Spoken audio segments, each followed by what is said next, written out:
In between Texas losing, then winning, then advancing in the College World Series, we got recruiting. Recruiting never stops. That's why we're here on Recruiting Intel. I'm Joe Cook. That's Coach Dub. Thank you for watching.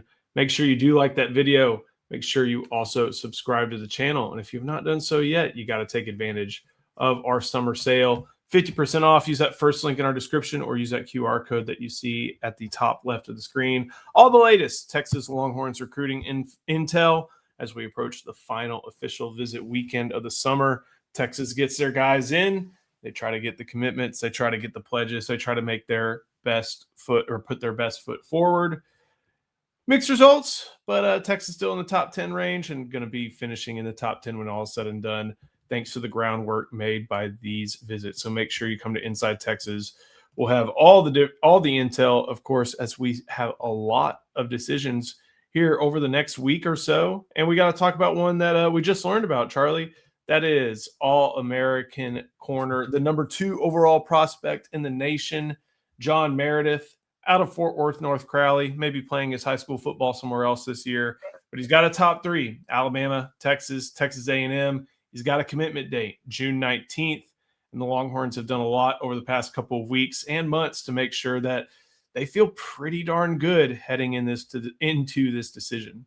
Yeah, Texas feels good. I think we all inside Texas feel good about this one. In 3 days, I feel like I love Texas' chances in this recruitment for Meredith. Came out of nowhere, and now I feel like we're at the top and in the driver's seat, honestly. So I'm sure everybody will have their alerts on, set, ready for Meredith when he does commit. If Hayes doesn't beat him to it first, but hey, that's going to be fun, exciting. I feel good about the Longhorn chances. Coach Orfe and Will Muschamp have done a great job in this recruitment to get where they're at, and that's only going to continue to grow. And this is a case where what we heard when it came out of his official visit was, yeah, official visits have a lot of glitz and glam. You stay at the Four Seasons. You get to get transported around in some pretty nice cars. You get to see the fun part of being a Texas football player. But this is somebody who, during the course of his talks, from what we heard, was focused very much on the field matters.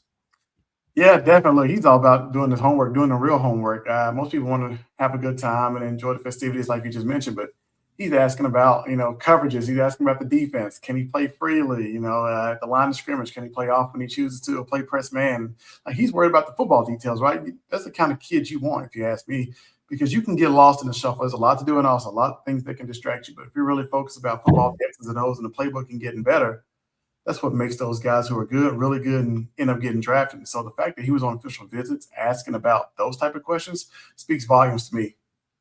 The cornerback board is one that is very interesting to track. Of course, Texas saw Trenton Blaylock head towards Oklahoma the other day, but other visitors, including a couple this weekend, are very important in what the Longhorns need to do to build their 2027 recruiting class. We'll go over some of the guys visiting right now, but we got to start on offense. We got to start with the highest ranked position the highest ranked prospect that Texas has committed, and that's Easton Royal. He's been all over. He's been to LSU. He's been to Florida most recently.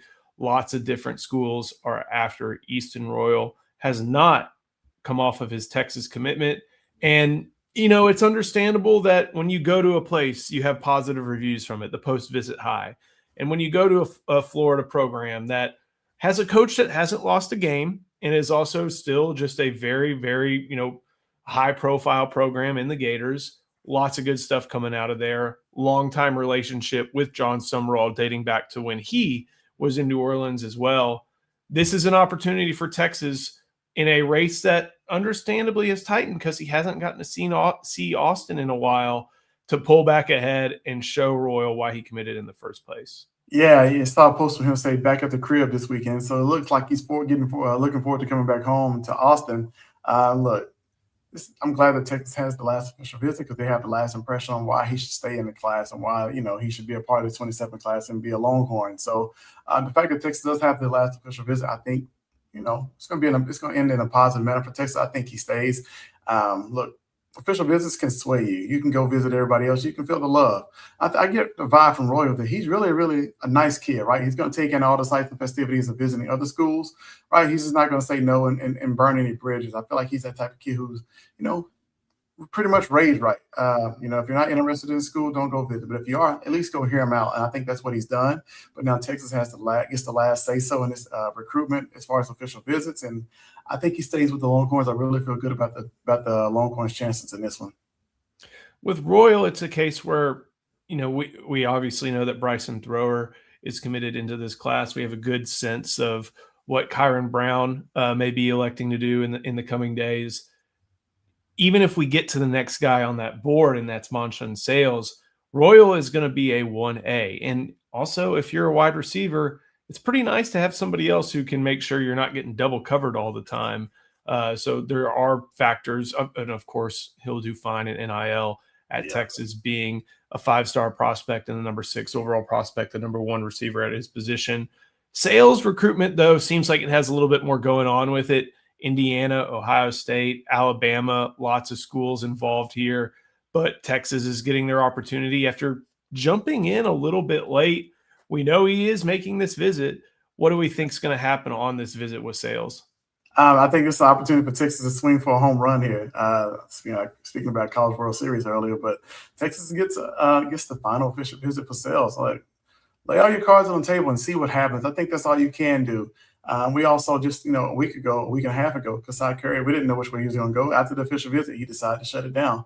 Like Sales, he's already visited Texas once and he had a great time, right? Now he gets a chance to bring back his entire family on the visit. So they get to see Texas for the first time themselves. They're originally from the South. There's a lot of family here in the South that could possibly come see him play if he, was to choose the Longhorn. So Texas has some things working in their favor. I know he's really close with a 28 kid who really loves Texas. CJ James, Craig James. So it's just really like, hey, Texas, this is your chance to, roll out the red carpet and see what happens. I don't think he's worried about who he plays with. I think he prefers to play with a guy that can draw some coverage their way so he can get one-on-one opportunities. So you're starting to see, most time you look at receivers, you say they're divas, man. They want all the catches. They want all the footballs and targets to come their way. Some of these new age receivers understand the nuances of football, saying, hey, if somebody else is getting attention, it means I get the one-on-one looks. And so I think Texas has a chance to sell that opportunity and see what happens. Moving on to the next guy on the list, we know Noah Roberts is committed. Seems like an every down back type of player, at least when he's kind of in his fully developed form. But Landon Williams-Scalise, Dave Campbell's cover boy, just somebody who is electric with the football in his hands. If we had his highlights up here, they last us about 20 minutes a game of airtime. And it's not like he's just running through wide open holes. He's running through regular holes and just running past everybody. When you got that type of skill, size doesn't matter. And then now with Texas, jumping, I don't want to say jumping in late because they've been involved in this recruitment for a while, but making the most of Jabbar Jaluk and company, working to get him on campus, making sure he knows he's wanted in Austin. This may be one of the most important official visits of the weekend when you're looking at uncommitted prospects. Yeah, definitely. Look, you see the two teams listed in prediction. I think it really comes down to these two teams, Texas and Texas A&M. I know he took an official visit to A&M last week. Texas gets the last official visit for Williams-Scalise. And, Jaluk has really been, working at chipping away in this recruitment, right? Just standing in the mix, standing around the rim, as our boy Justin Wells loves to say. And now we have an opportunity, right? And so I like where Texas sits in this. I have more confidence. Maybe us at Inside Texas have more confidence than most people, but Texas gets a chance. I think Jabbar Jaluk, if you find a way to get Williams-Scalise and Noah Roberts in one class, man, buddy, you're cooking with grease. I don't think there's nothing else you can say about that. He hit it out the park, and so we'll see. I know Steve Wilfong has mentioned that playing time is really high on his list of things, but also he really wants to go somewhere he can be developed, coached hard. Somebody who's going to push him every single day and supports him and, shows that they actually care about him, the person, not just a football player. And so Jabbar Jaluk has a great chance to show why he should be a Longhorn.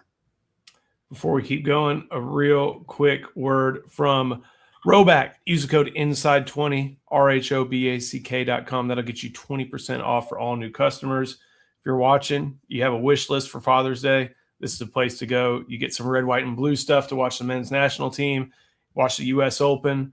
You get some red, white, and blue stuff for July 4th around the corner. You get everything you need from Rhoback. Oh, and by the way, they got some great Longhorns gear. So head there, use that code INSIDE20, get yourself 20% off for all new customers at RHOBACK.com. Interesting question for Michael Welch. Is he like a smaller version of Derek Cooper. I mean, they both kind of have that electricity factor, but I'm not sure that both those guys have a lot of crossover because I don't know. Maybe I'm curious where you see this one. Landon Williams-Callis, with good reason, kind of reminds of his mentor a little bit, who played back at Oregon State way back in the day. Yeah, I can say that, Jaquir. I can also see, look, mixture of Darren Sproles. I can go see, I don't know, Javid Best. Like, there's so many guys around his stature who are explosive football players with the ball in their hands that you can kind of compare him to. I mean, but he runs with more power than his size. So I don't know. You have a ton of people you can probably compare him to, but I don't know. He's a little different. Like Joe just said, you put his highlights up, it can go for the whole live show that we have here scheduled. So I don't know. He's a kind of a player of his own in his own class, honestly. Yeah, I don't think there's much of a crossover with him and Derek Cooper. I do think they both have some home run ability, but their ways of hitting those home runs look different because it's a football field, not a baseball diamond. So yeah, I mean, especially when you look, he's listed at 5'7.5", 190. Derek Cooper's, I think, 5'10". He could have played linebacker at some Division I schools. So there's a little bit of a different calculus there when you're thinking about those players. Both have home run ability. That's definitely the crossover that they have, and both have early playing time capability. Let's jump to cornerback. Brandon Sherrard from Pearland, Shadow Creek. We've talked a lot about John Meredith, obviously, as we did to start this show. There's Trenton Blaylock going to Oklahoma. We talked about that. The corner board is one that Texas fans are tracking very closely, especially with another player we'll talk about a little bit later here on this list. But Brandon Sherrard is someone who a lot of different schools have been very, very hard after. LSU is put their pitch to him this past week, and now the Longhorns get an opportunity to talk to somebody from one of the best programs in the state. Yeah, it seems like Shadow Creek is always putting out players year in and year out. Texas had the chance here to kind of really show him, where he is on the board and in the class, right? I think if Texas pushes here, we'll get to see after the official visit, but LSU is making things tough. I know Corey Raymond's over there telling them to come on to Baton Rouge and how he's developed so many cornerbacks. But let's just see. This is one of those wait and see guys, right? Let's see where things stand with him in Texas after the official visit. I think that'll be key in telling to which way this recruitment goes. Eric Moline has written a lot about this over on Inside Texas. It is a little bit of a race for the spot. So what happens this weekend if somebody gets moved off their timeline? We know a few guys have timelines, but they are late June ones. So we'll have to be mindful of that. But Sherrard is entering into that mix. Let's keep on going. And linebacker, Izzy Hammonds, someone we've projected now at this point to go to Oklahoma State. Linebacker has been a position where, man, it's just Cade Hogg, and okay, who else is going to join him? Now, knowing what we know, Mekhi Allen has become more and more important to the Longhorns, especially over the past couple of days. We know that he has a teammate in JT Geraci trying to tell him on everything that's great about playing at Texas, but Texas may end up needing him in this class at this juncture, considering what's happened with some of their other targets. Definitely. I was just about to say he's a huge need to fill a hole in the linebacker class for this 27 class. So I think, Texas is going to be full on really aggressive with Allen as he comes to an official visit this weekend. I know A&M made some headway with him. I think they have a linebacker they're going to lose out on in Caden Henderson. So they probably turn out to heat up on him as well. But I'm glad that Texas gets the final official visit with him, right? After the A&M visit, I think, Texas is going to let them know how bad they want him in the class, that there's only one committed, and that, hey, we still need more people in this room because it's kind of thin. So you got a chance to kind of come in and compete maybe as a freshman and show that, hey, you can play here early, maybe a possibility. So Texas has some things working in their favor. I think the depth piece is really important to show him that he's wanted in this class. Moving along, another commit, Greedy James, seen LSU, seen Notre Dame, seen a lot of different schools, has remained committed to the Longhorns. Longhorns see him as a corner, even though it says safety on the screen, and keeping him in the fold when they're looking for a class as big as 4, especially with, his spot reserved and maybe 3 more spots being open, maybe 2 more spots being open, depending on what happens with Meredith.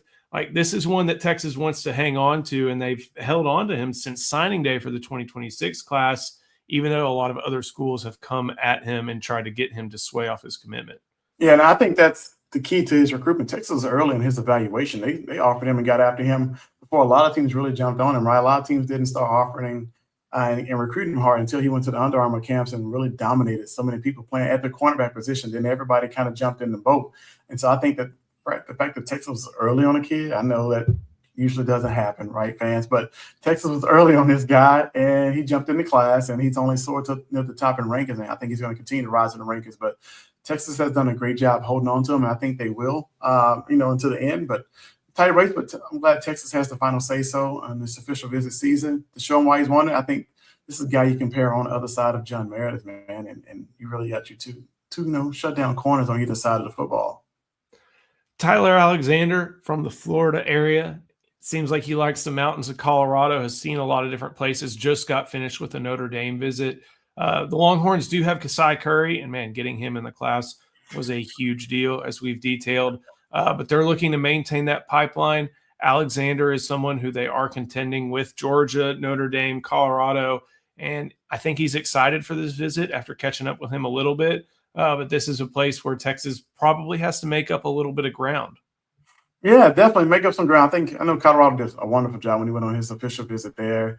And he showed him a lot of things. I think he sees that he's a need, probably can play early there. But look at Texas, man, they're building something in the trenches. Right? I think the fact that you can sell the point that they're getting guys drafted every single year, it doesn't matter if you get start snaps. You're going to rotate in, you're going to play. We play all of our defensive line. That means you're going to be fresh, and we're going to get the most production, the max production out of you, right, for the NFL. So Texas can actually sell something. Will Muschamp can talk about Georgia, how to use their defensive line, and use that as a selling point too. Kenny Baker has done a wonderful job recruiting these defensive line, these guys in the trenches. And so I can't wait to hear what his post-visit is like for Alexander, just to see, where he stands with Texas. But look, another big guy you don't say no to. As long as they're willing to listen to you, you can get them on official visits, you do so.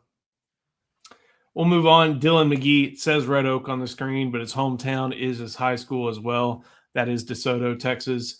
DeSoto Eagles player this upcoming year. Penn State just got his opportunity with him. Made Matt Campbell and company try to put together a good pitch. SMU seems like a contender in this one, but the Longhorns I like the fact that he's a multi-sport guy. He started with a little bit of baseball in his career. But someone who is open to playing just about anything in the defensive backfield. Yeah, and he can excel at any position in the defensive backfield too. Look, the first time I met Dylan, he was coming off his freshman year at Red Oak. I went by, he didn't have many offers. I was like, man, somebody better jump on this kid. And I think by the time I left, he had 2 offers. But the time I met him, he had this Longhorn lanyard on and wristband, and it was like, oh, okay, that's something to know the way. He was only a freshman now. Now getting ready to go into his senior year. Here he is have a chance to actually play for Texas. And so I think I like Texas in this one. The fact that they like his versatility, let him know he can play corner, he can play nickel, he can play safety. He's open to it. It says a lot, because there's a need for a guy like that in the secondary for matchup purposes, the whole nine. And so the fact that Will Muschamp is all over this recruitment, talks to him daily, lets you know how bad Texas is after him. But we'll see. He just came, like you said, he just came off his Penn State visit. I know he had a good time there, but he's looking forward to get to Austin. He cannot wait. I had a conversation a few years ago with someone who trains defensive backs in the Dallas-Fort Worth area. I'm pretty sure he played baseball. And he always told me, it's like, you know what? I kind of like those center fielders because they understand what it's like to be like, okay, I need to drop back and then I need to go.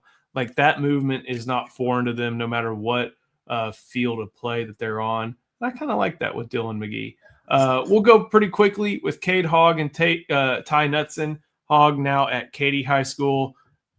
Katy linebacker. That's going to be someone who knows how to play football, setting the floor for the class, but Texas has to build upon that.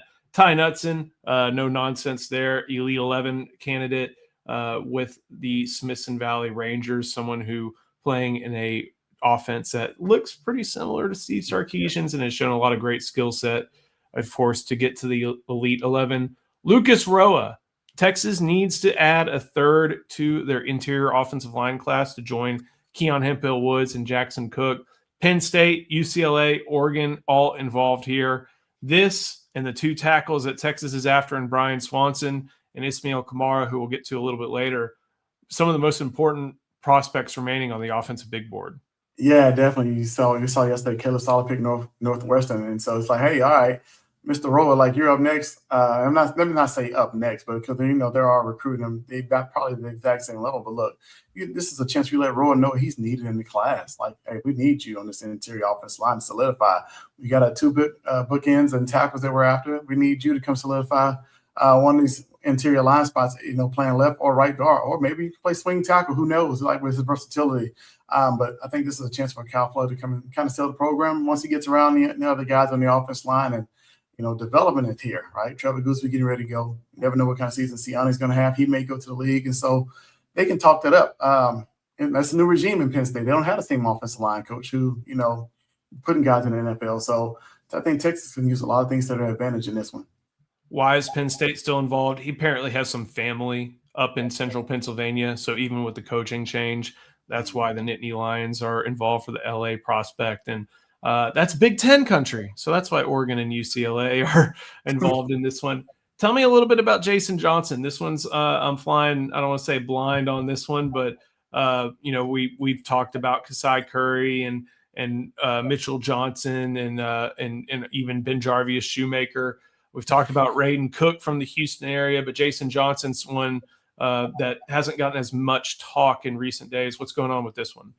Yeah, look, Texas has always kind of been in the background is recruiting Johnson. Look, you talked about the other day how he got the 5 for 5. I think he's a guy that can come in and, maybe be the floor of the class. Like, look, he's defense lineman come in, incubating. He's like 270 pounds. Let him get bigger, let him get stronger. But this is a guy that Texas likes and that, you can develop him. And then he's probably ready to go a year or two, maybe 3, because you never can have too many defense linemen. And so I think the fact that I want to say his head coach either coached or was a GA or something at Texas. The relationship is there. And so I think Texas always kept tabs on him. Let's just kind of see how this one plays out, with the official visits, see what happens. Last but not least, Jarrell Bridges, one you broke yesterday about his pending Texas official visit, a U of H commit from Midlothian. I don't like seeing listed weights below 195 for my linebacker prospects, but that's kind of a one thing I have. Tell me about Jarrell Bridges and what's going on with this one. Yeah, he's a little on the side there for linebacker, but he's extremely fast. I think he posted a 10, 8, and 100 because when he runs track. So, he's your I don't know. He has another year of high school left. Maybe he can gain some weight by the time he gets enrolled to a program. He enrolls early. Who knows? You can put 15 to 20 pounds on him, as long as you can keep his athleticism and speed. But he's a guy, he plays bigger than his weight. If you watch his film, he'll come downhill and strike you. I think Houston does a good job of identifying talent, right? And bringing him in. It's kind of like Utah used to do before, Whittingham goes to Michigan. But Houston does a great job identifying talent and players who can develop and become something. So maybe that happens with Bridges. Pretty no-nonsense kid. He's a quiet kid, but he loves football. He loves to hit. He is aggressive. And so Texas needs a linebacker. I think this is another opportunity for them to, cross the T's and dot their I's and, as they kind of do their due diligence trying to find another linebacker in this class.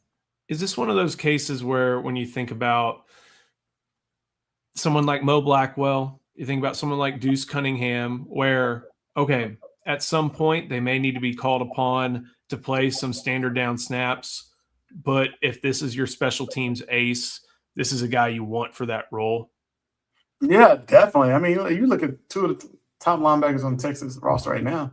I know Bowles didn't start his career here, but he was small coming to high school. He was more on the smaller side. We all talk about Anthony Smith's weight. So this is another natural linebacker. So I think it's a guy who can come in and play on special teams. We know he's aggressive. We know that, he doesn't mind giving up his body and throwing his body around. And so as he gains weight, you can kind of get him more snaps at actual linebacker. But this is a kid can come in and, like you said, Mo Blackwell, Jonathan Cunningham, and play special teams early on. I think there's always room for that type of player on the roster. It can't be filled with that type of players, if you know what I mean. But it's still, there's nothing wrong with making sure that you have your special teams players, your special teams roles filled, and you're able to have some standout players like that. Let me check one thing before I answer this question. This is from Blyberg 101. How did Stark miss out on Leonard Moore? Moore didn't receive an offer. I think that I'm trying to tiptoe around this one in a certain way. I think his dad is a professor at UT. I can't remember if I'm wrong. I'll double check, but I think his dad is a professor at UT. I think that I don't think he and UT were a good fit. I think in light of a lot of things that happened in the early portion of this decade, I'm not exactly sure if he was a good fit at Texas, or if he even wanted to be at Texas. And so he went to a place in Notre Dame that has a coach like, at the time it had Brian Kelly, but of course it still has the defensive coordinator and then now the head coach and Marcus Freeman. He was more interested in playing there. And that's the long and short of it. I don't think there were big connections to UT and Austin like there had been for some other kids. And I think he was just looking for an opportunity there. So, yeah.